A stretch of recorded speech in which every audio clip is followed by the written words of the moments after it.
I'm trying to demonstrate to you my stuff.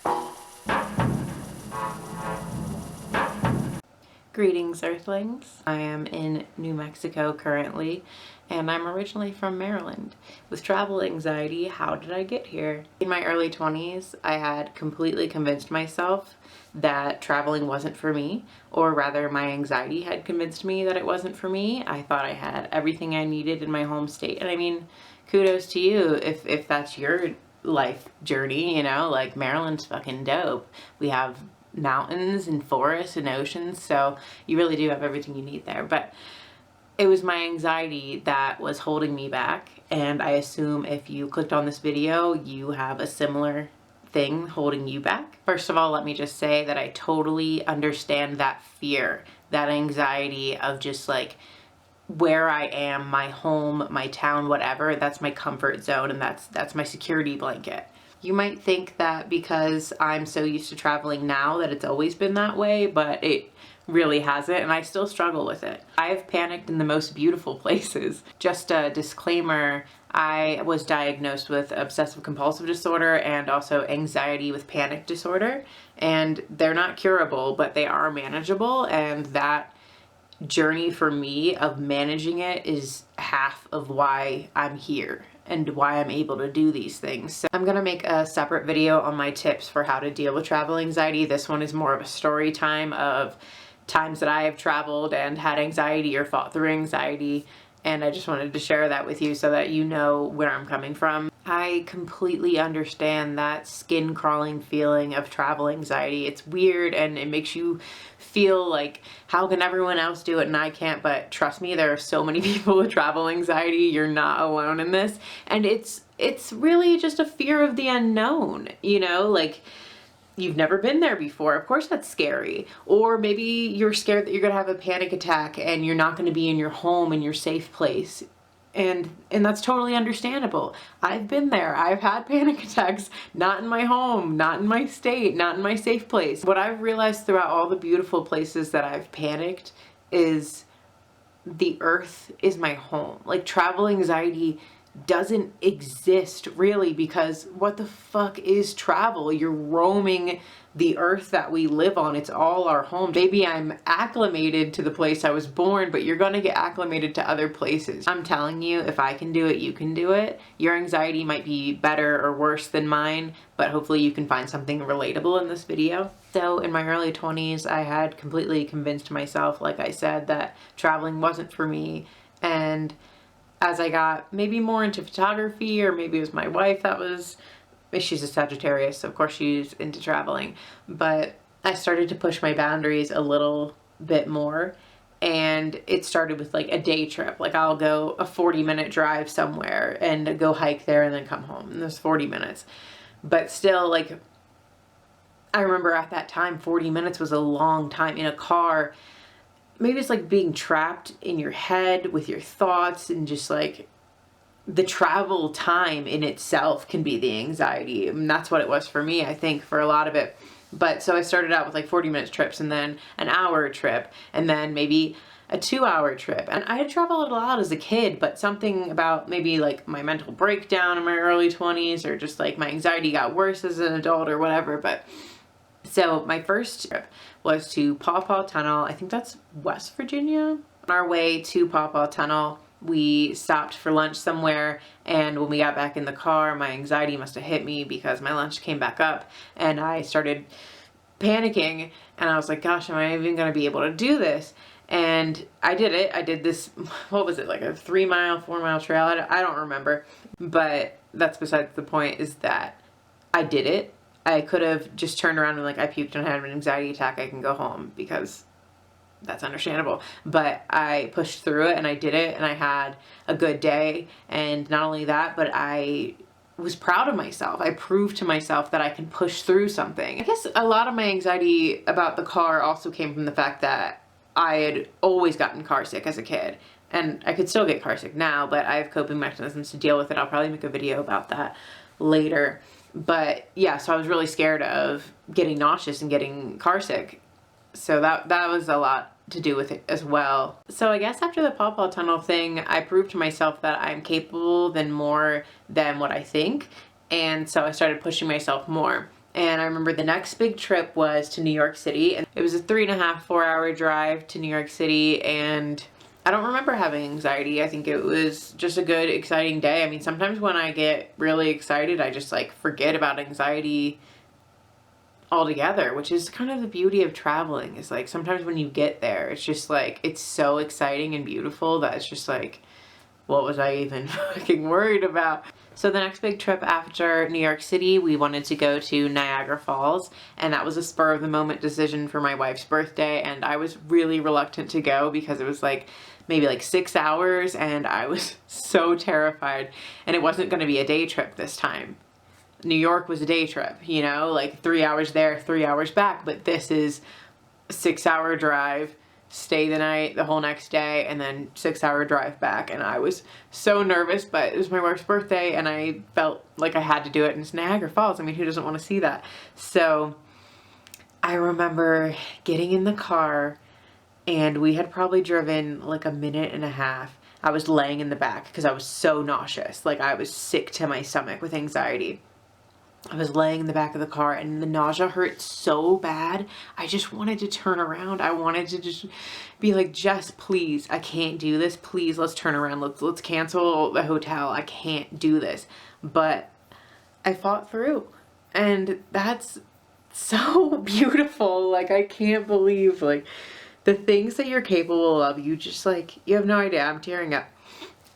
Okay. So anyways, so we got to Niagara Falls, and of course it's beautiful, but that night my anxiety kind of caught up to me, and I ended up puking in the hotel room and having an anxiety attack. And I remember the only thing that helped me fall asleep was this newscast. It was November 2016, early November, so it was right before the end of times. I remember the only thing that helped me fall asleep, the only thing that helped me through that anxiety attack was this news coverage of Donald Trump just talking out of his ass like always. And I was just so pissed off at him that I like completely forgot about my anxiety and just drifted to sleep. And the next day we had a beautiful day again, and got home fine. So it was kind of like a letdown because like I had such a good time at New York, and to go to Niagara and have an anxiety attack and puke, I was just like, fuck. But at least I pushed through, and at least I did it. And I mean, I proved to myself that you can have an anxiety attack in a beautiful place. I'm crying again. You can have an anxiety attack in a beautiful place and still appreciate that moment. Like, I'm so grateful that I was there and I saw it. Okay, so those were, God, I'm gonna do it again. I can't even talk now. So those are happy tears. I'm just so proud of myself, you know, and like how far I've come. Jesus, get it together. Okay. Anyways, so the next step in my journey to becoming okay with traveling was a cross-country road trip. This was in 2017, and me and my wife's childhood best friend was getting married, and it's a backyard wedding, awesome, but she lives in Arizona. So I was terrified, but I had to go. I had to, you know, BFF. So I made a plan, and I'm gonna get into more about planning road trips in another video, but we made a big plan. Hotel to hotel across the country, planned out all these little stops to get excited about. You know, we were gonna go see national parks and beautiful things along the way and enjoy her wedding and then come home. So we planned this 3-week road trip, and as excited as I was that amount of nervous. I was completely divided 50-50. Half of me was like, fuck, I don't want to go. And half of me was like, this is fucking awesome. So in order to prepare for this cross-country road trip, I wanted to take an overnight trip. And it wasn't 6 hours away, so it wasn't anything compared to Niagara, but we were taking my cat at the time. She was really old, and she needed medicine daily, so we had to take her with us. So we were doing a kind of a practice road trip with her too. Sadly, she ended up dying on that cross-country road trip, but that happening kind of helped me, because maybe she was like a crutch the whole time. Like, I'm worried about her, so I don't have to worry about myself. And then after she was gone, I just had to worry about myself. I kind of threw myself into a lot of tequila to get through it. But, yeah, so that happened. But anyway, so to get prepared, and Yoda prepared, my cat, we took this little trip down to southern Maryland. What's that place called? I will insert it here if I can find it.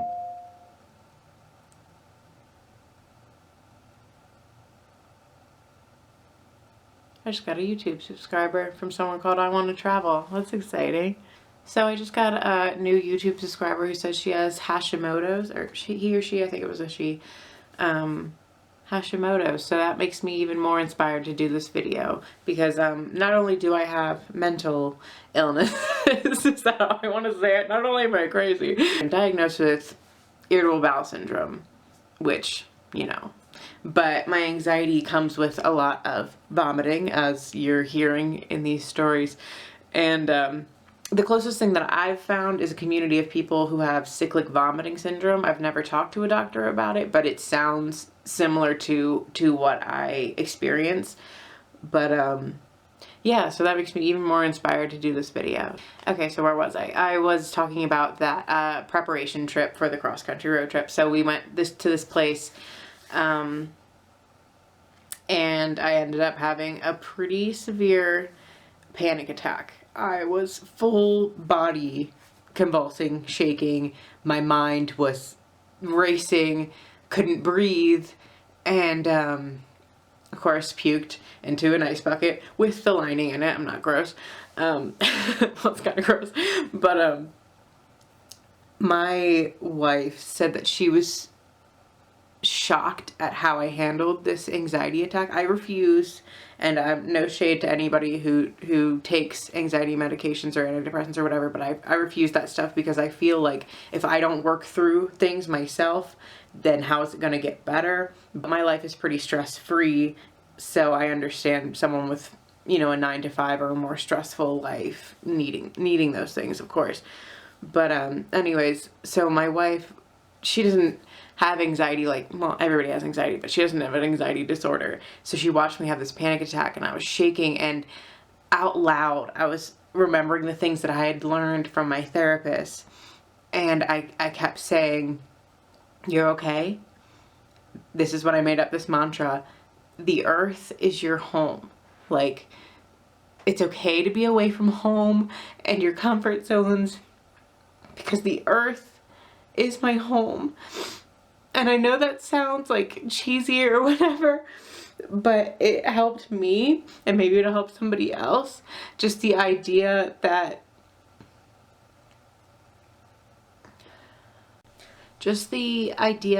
we are free to roam the planet that we're on, and nothing really changes, you know? Like, these countries are divided by who, and time was made by who. Like, days and months don't really exist, countries and states don't really exist. Like, this is just Earth, and we are free to roam it. And as long as I'm in my body, and I'm treating my body right, and I'm getting enough food, enough sleep, like, that is what I should be worried about. This is my home, you know? This body is my home, you know? So I learned a lot on that trip, even though it's just like 2 or 3 hours away from home, but I learned a lot about myself. Okay, so then we did our cross-country road trip from Maryland to Arizona and back, and the first 2 days of the trip I completely could not eat. I was so anxious and nervous.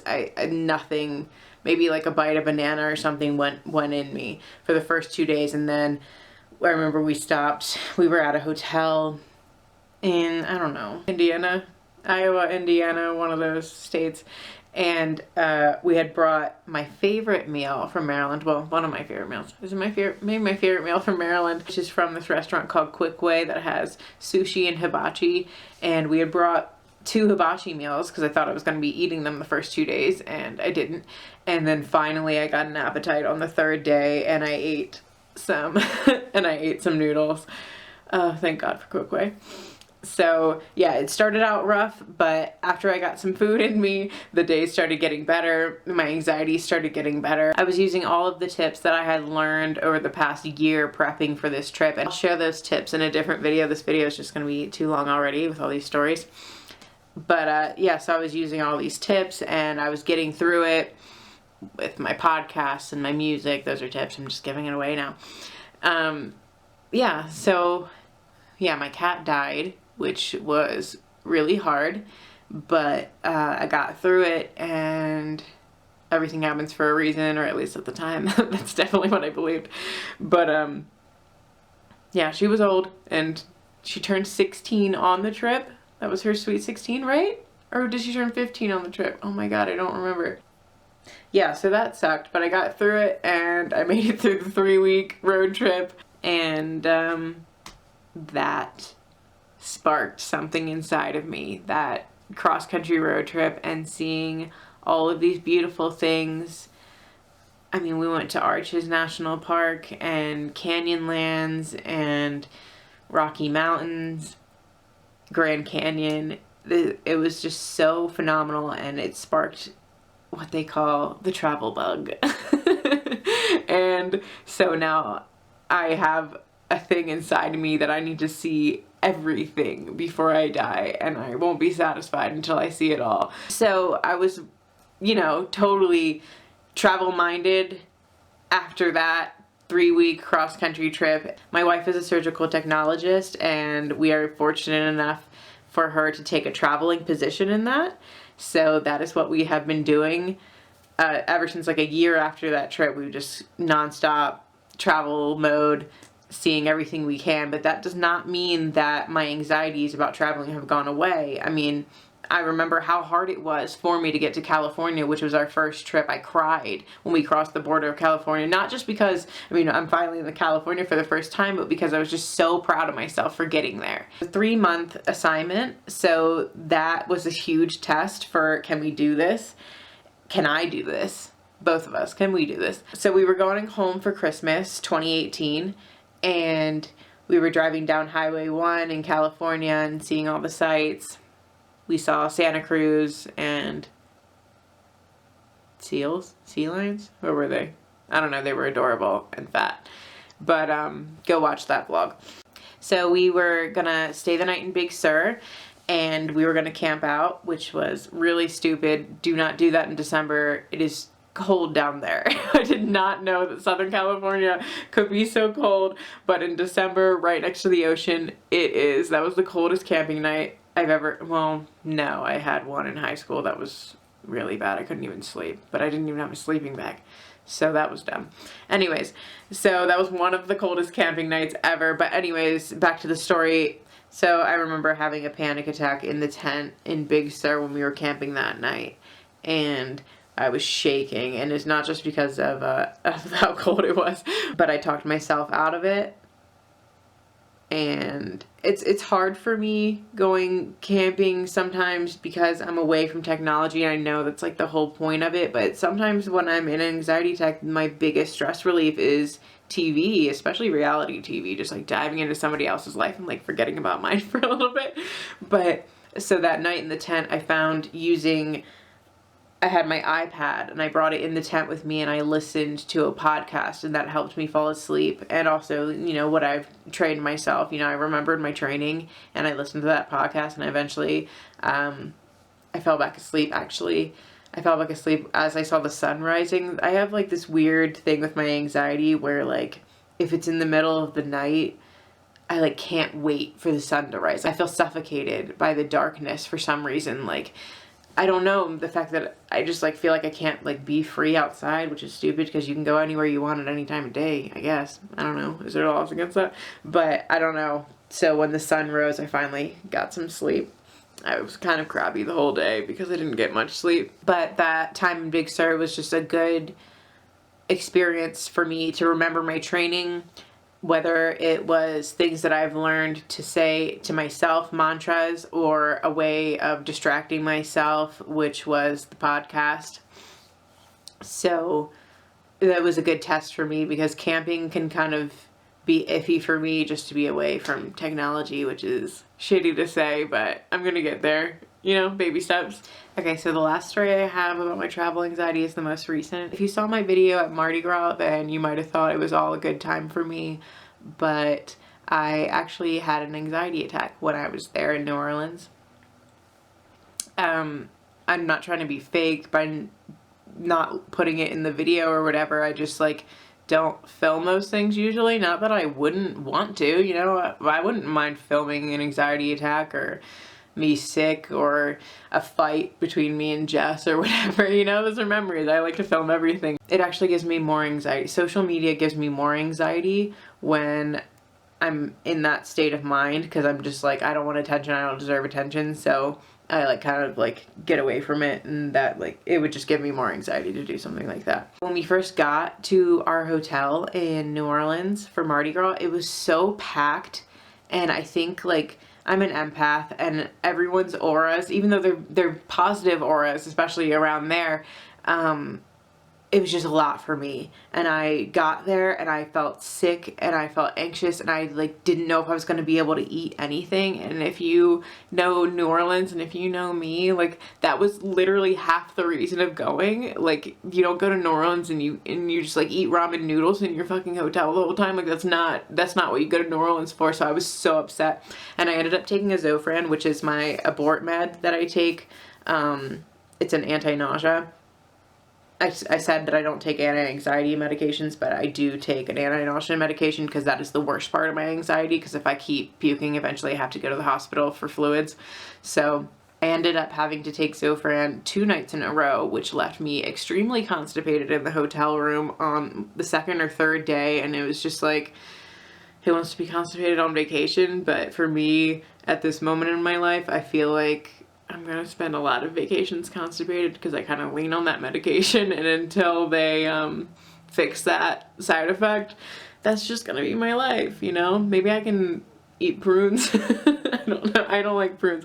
Maybe I can do something to counteract it. Take a laxative or something, but whatever. That's for another discussion. My anxiety was almost to the point where I didn't go out to Bourbon Street at night. We went out during the day, and I think the drinks and the sun got to Jess, and she was passed out in bed.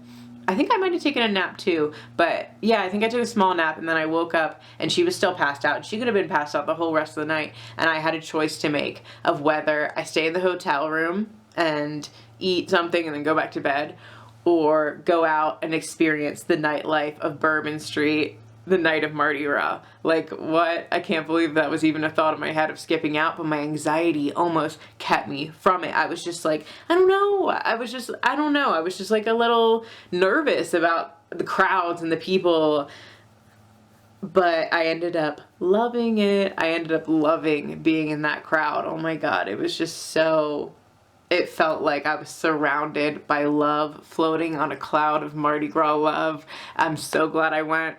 Please, if you ever have a situation where anxiety is like, maybe not, please just fucking go, unless you feel like a danger. If I hadn't have written down the story that I just told you about my anxiety in Mardi Gras, I would have completely forgotten about it. I was looking through my phone when I was about to do this video and looking up all these stories, and I was like, oh my God, I had completely forgotten how much anxiety I had. And that, maybe not about going out at night, I remember that, but the anxiety of first getting there and all the people and feeling sick and having to take that initial Zofran and feeling like I wasn't going to be able to eat, I completely forgot about that. And that's the funny thing about travel anxiety. If you let yourself experience things, it's going to outweigh any anxiety or panic or anything wrong that happens, you know, because the anxiety is like, what if this happens? What if that happens? Like, what if it happens? Like, so what? Maybe it happened. Maybe I puked. Maybe I had an anxiety attack. Maybe I had to take an abort medication, but I still did it. And those memories far outweigh. There's just so much the tiny little memory of the anxiety in the back of my head and the huge memory of how much fun I had and the things that I saw, like, it's gonna outweigh it. Like I said, I'm going to make wow. That came out of nowhere. Okay, like I said, I'm going to make a travel anxiety tips video. I just wanted to get this one out of the way so you can see where I'm coming from. Maybe you found it relatable, maybe you found it inspirational, maybe you didn't. But maybe it's just a memory log for me so that I can find inspiration when God, I'm gonna cry again.